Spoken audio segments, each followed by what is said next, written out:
పోలీసులు పెట్టి భయపట్టిస్తా అనుకుంటున్నావా? ఇదేమన్నా ఎమర్జెన్సీ రాజ్యమా? ఇదేమన్నా మిలిటరీ రాజ్యమా?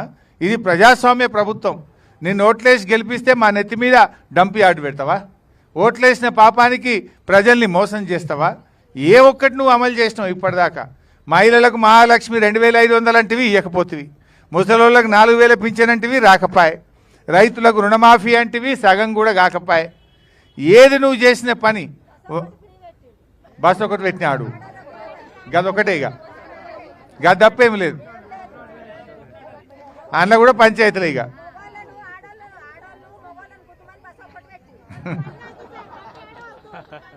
సో ఈ రకంగా ప్రజల్ని ఇబ్బంది పెడుతున్నావు.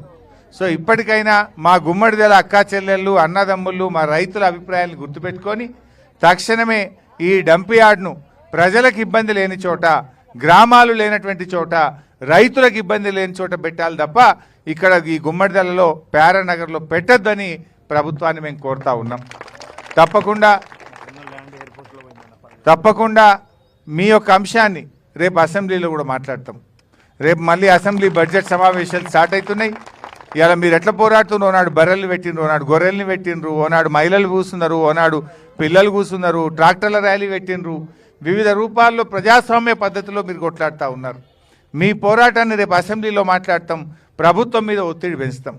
ఎయిర్ ఫోర్స్ వాళ్ళు కూడా చెప్తున్నారు, ఇట్లా ఎయిర్ ఫోర్స్ ఉన్న కాడ 10 కిలోమీటర్ల చుట్టూలో డంప్ యార్డ్ పెట్టద్దు, మా విమానాలకు పక్షులు అడ్డం వస్తాయి, మాకు ఫ్లయింగ్ జోన్ ఎఫెక్ట్ అవుతుంది అని ఎయిర్ ఫోర్స్ అకాడమీ వాళ్ళు కూడా చెప్తున్నారు. ఎయిర్ ఫోర్స్ వాళ్ళు కూడా ఇక్కడ డంప్ యార్డ్ పెట్టొద్దు అని చెప్పి కలెక్టర్ గారికి లెటర్ ఇచ్చిండ్రు. మరి ఎయిర్ ఫోర్స్ వాళ్ళు పెట్టినా కూడా నువ్వు స్పందించవా? ఇవాళ ఈ గుమ్మడిదల వాళ్ళు అప్పుడే ఎయిర్ ఫోర్స్ దిండిగల్ అకాడమీ పెడితే వీళ్ళ భూములన్నీ పోయినాయి. ఆ రోజుల్లో 15,000 ఎకరాల భూములు పోయినాయి. ఆ ఎయిర్ ఫోర్స్ అకాడమీ పెట్టి అట్లా పరిశాన్ చేస్తుంది. ఇప్పుడు మళ్ళా డంప్ యార్డ్ పెట్టి ఉన్నోళ్ళను బతకనియకుండా ఇట్లా పరిశాన్ చేయబడుతుంది. సో ఇప్పుడు ప్రజల అభిప్రాయం చూసినా, ఎయిర్ ఫోర్స్ అకాడమీ అభిప్రాయం చూసినా, ఏ రకంగా చూసినా డంప్ యార్డ్ ఇక్కడ పెట్టడం అనేది శ్రేయస్కరం కాదు.